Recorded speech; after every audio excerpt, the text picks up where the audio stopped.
कि जंगल में अचानक से 4 लगड़भग्गे दाखिल हो जाते हैं और सामने आने वाले हर जानवर पर हमला करके उसे बेरहमी से नोच खाते हैं। ये सब देखकर एक लोमड़ी भागते हुए जंगल के बूढ़े राजा शेर के पास जाती है। अरे क्या हुआ लोमड़ी, तुम इतनी डरी हुई क्यों हो? शेर राजा, जल्दी चलिए मेरे साथ।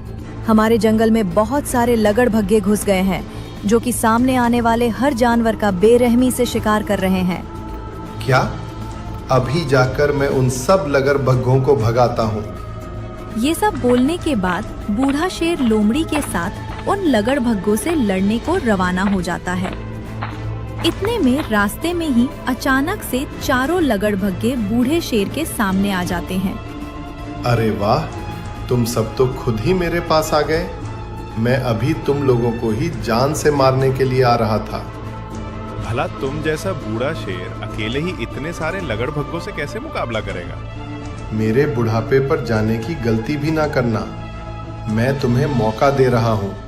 अगर तुम सबको अपनी जान प्यारी है तो चुपचाप मेरे जंगल से चले जाओ। अब ये जंगल तुम्हारा नहीं, अब से ये जंगल हमारा है। हम जहाँ जाते हैं वहाँ बस खून की नदियाँ बहती हैं और वो जगह हमारी हो जाती है। मुझे तो यही लगता है कि तुम लोगों को अपनी जिंदगी बिल्कुल भी प्यारी नहीं। ये बोलने के बाद बूढ़ा शेर अकेले ही इन 4 लगड़भग्गों के साथ लड़ पड़ता है। लोमड़ी मदद के लिए भागती है, लेकिन बूढ़ा शेर लड़ते लड़ते मर जाता है। कैसा सबक सिखाया? बड़ा आया था हमें जान से मारने वाला। इतने में वहाँ हाथी दादा, जग्गा और बाघ आ जाते हैं। उन्हें देखकर लगड़भग्गे भाग जाते हैं। अच्छा हुआ जो ये भाग गए, वरना इन 4 लगड़भग्गों को तो मैंने अपने पैरों तले ही मसल देना था। लगता है हमें आने में देर हो गई, क्योंकि अब हमारे शेर राजा नहीं रहे। जंगल के सभी जानवर बंदर गुरु के पास जाते हैं।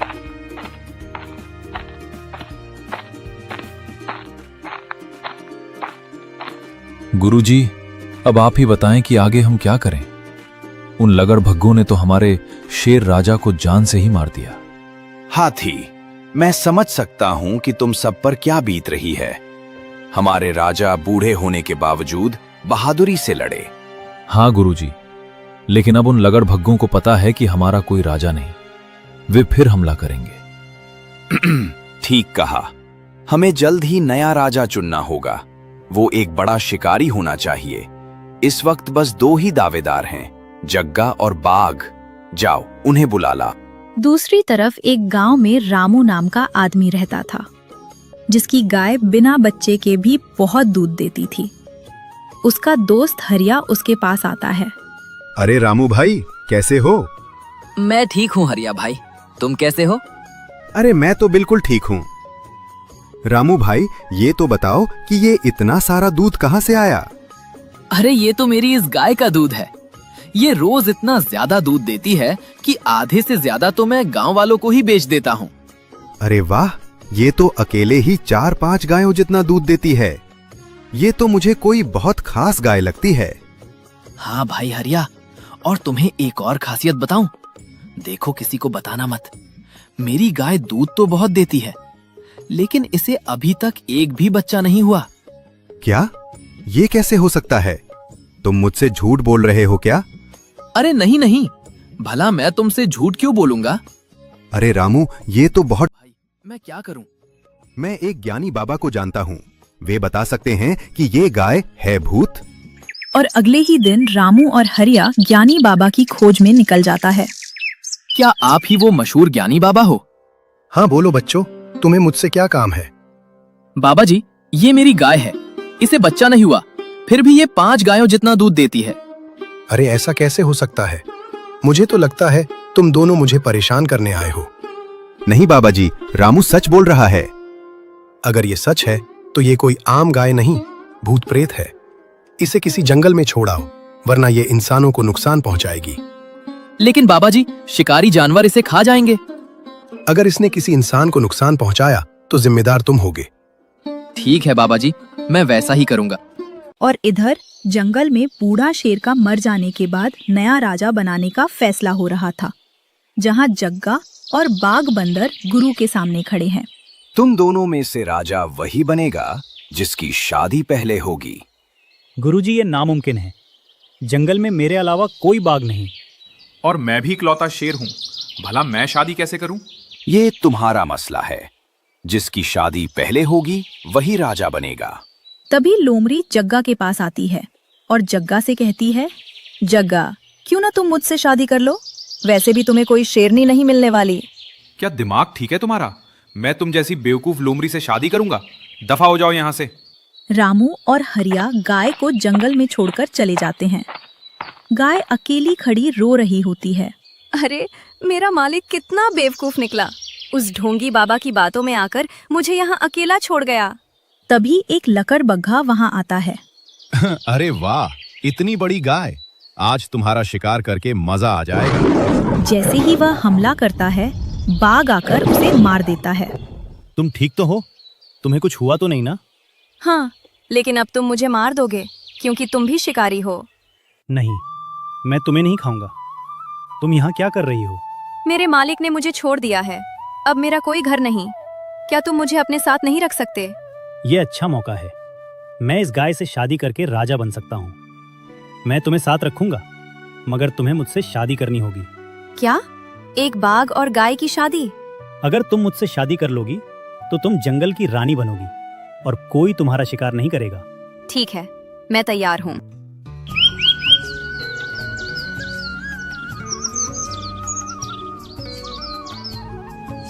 बाघ, ये गाय यहाँ क्या कर रही है?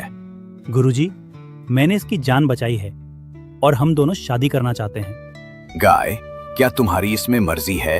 हाँ गुरुजी, मैं तैयार हूँ। आज से मैं बाघ और गाय को पति पत्नी घोषित करता हूँ। आज से बाघ जंगल का राजा और गाय रानी है। बाकी 3 लगड़बग्घे अपने भाई की मौत का बदला लेना चाहते हैं। जग्गा वहाँ आता है। बाघ, तुम धोखे से राजा बन गए। शेर ही राजा होता है। मैंने शर्त पूरी की है जग्गा। अब मैं राजा हूँ। जाओ यहाँ से। उधर लकड़बग्घे लोमड़ी को पकड़ लेते हैं। बता लोमड़ी, हमारे भाई को किसने मारा? अगर सच बताया तो ये मुझे मार देंगे। जग्गा ने मेरी बेइज्जती की थी, उसी का नाम लेती हूँ। तुम्हारे भाई को जग्गा शेर में मारा है, वो अपनी गुफा में मिलेगा। लगड़बग्घे जग्गा की गुफा पहुँचते हैं। जग्गा, तुमने हमारे भाई को मारा, अब हम तुम्हें नहीं छोड़ेंगे। मैंने उसे नहीं मारा, लेकिन तुम सब यहाँ आ गए तो अच्छा ही हुआ। मैं अपने बूढ़े राजा की मौत का बदला लूंगा। तभी बाघ वहाँ पहुँच जाता है। जग्गा अकेला नहीं है। अरे चिरकुट, जले हुए कोयले, तुम्हारे भाई को मैंने मारा है और मैं इस जंगल का राजा हूँ। बाघ और जग्गा मिलकर तीनों लगड़बग्घों को मार देते हैं। बाघ, मुझे माफ कर दो। राजा ना बनने के गुस्से में मैंने तुम्हें बुरा भला कहा। अरे जग्गा, माफी मुझसे नहीं, लोमड़ी से मांगो। उसने ही मुझे समय पर खबर दी थी। लोमड़ी, तुम भी मुझे माफ कर दो। इस तरह जंगल में फिर से शांति छा गई। मायावन जंगल में सभी जानवर बड़े ही प्यार से रहा करते थे। यहाँ का राजा शेर खान सिंघम पिछले 2 साल से अपनी पत्नी शेरनी देवी के साथ रह रहा था, लेकिन अभी तक उन्हें कोई संतान नहीं थी। काश ये जंगल मेरे लिए सही साबित हो। अगर यहाँ भी मुझे खुशी नसीब नहीं हुई तो भगवान करे मुझे मौत आ जाए। अरे, एक बकरी मेरे जंगल में। तुम कौन हो और कहाँ से आए हो? मेरा नाम मिमी है। मैं नीलगिरी वन में अपनी माँ के साथ रहती थी। कुछ दिन पहले उनकी मृत्यु हो गई। उसके बाद मांसाहारी जानवर मुझे अपना डिनर बनाने की सोच रहे थे। मैं वहाँ से भाग तो आई, लेकिन मैंने सोचा कि अब जिस भी जंगल में जाऊंगी वहाँ रहूंगी या फिर किसी का शिकार बन जाऊंगी। तुम अनाथ हो, आओ मेरे साथ आओ, बेफिक्र रहो। मेरे जंगल में तुम्हारी जान को कोई खतरा नहीं। अरे, आप इस बकरी को यहाँ किस लिए लेकर आए हैं? क्या ये आज हमारा डिनर बनने वाली है? अरे नहीं नहीं रानी, मैं इसको शिकार नहीं बल्कि बेटी बनाकर लाया। ये आप क्या कह रहे हैं? हाँ, आज से ये हम दोनों की बेटी है। भगवान ने हमें औलाद तो नहीं दी, लेकिन हमारे पास ये अनाथ बकरी भेज दी जिसे हम गोद ले लेते हैं, तो इसकी और हमारी सबकी जिंदगी खुशियों से भर जाएगी। शेरनी देवी मिमी को प्यार करने लगती है। धीरे धीरे पूरे जंगल में ये खबर फैल गई। लो कर लो बात। शेर खान को औलाद नहीं हो रही थी तो उसने बकरी को गोद ले लिया। एक दिन मिमी तालाब पर पानी पीने जाती है। अरे वाह, आज तो एक ताजी बकरी खाने का मौका मिल रहा है। आज तो मेरी पार्टी हो गई। लक्का हमला करने ही वाला होता है, तभी लोलो लोमड़ी आ जाती। अरे अरे, ये क्या कर रहे हो? ये शेर खान सिंघम की बेटी है। अरे एक बकरी भला शेर खान की बेटी कैसे हो सकती है? क्या जन्म देते समय शेरनी के अंदर बकरी की आत्मा घुस गई थी? ये सुनकर मिमी दुखी हो जाती है। 1 साल बाद शेर खान सभा बुलाता है। मेरी बेटी मिमी का स्वयंवर होने जा रहा है। सभी जानवरों से निवेदन है कि पड़ोस के सभी जंगलों में ये ऐलान करवा दें। तौबा तौबा, क्या हो गया है हमारे राजा को? पहले बकरी को गोद लिया, अब उसका स्वयंवर करवा रहे हैं। हाँ भाई, हमारे राजा की तरफ से एक बेहतरीन पैगाम है। उन्होंने एक बकरी को गोद लिया था, अब उसका स्वयंवर रखा है। अगर तुम्हारे जंगल में किसी जानवर को शादी करनी हो तो स्वयंवर में शामिल हो सकता है। अरे लेकिन दूल्हा कौन होगा, शेर या बकरा? ये सुनकर शेरनी देवी गुस्सा हो जाती है। तेरी वजह से पूरे जंगल में हमारी थू थू हो रही है। तू हमारी बेटी नहीं है। ये तुम क्या कह रही हो शेरनी? ये हमारी बेटी है और इसका स्वयंवर हमारे ही जंगल में होगा। अब इसको एक शब्द भी मत बोलना। स्वयंवर का समय सभी जानवर इकट्ठा हुए, तभी शेर खान सिंघम बोला, बेटी इन सभी दूनों में से तुम अपना वर चुन सकती हो। आप तीनों में से मेरे सवाल का जवाब जो सही देगा, मैं उसी को अपना वर चुनूंगी। मेरा सवाल है, एक अनाथ बच्चे के साथ कैसा व्यवहार करना चाहिए?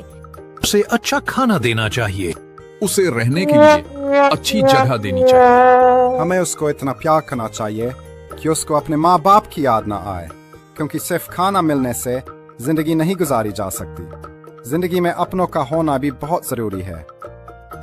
तुम्हारा जवाब बिल्कुल सही है। मैं तुम ही से शादी करूंगी। सभी खुशी से उछल पड़ते हैं और मिमी की विदाई होती है।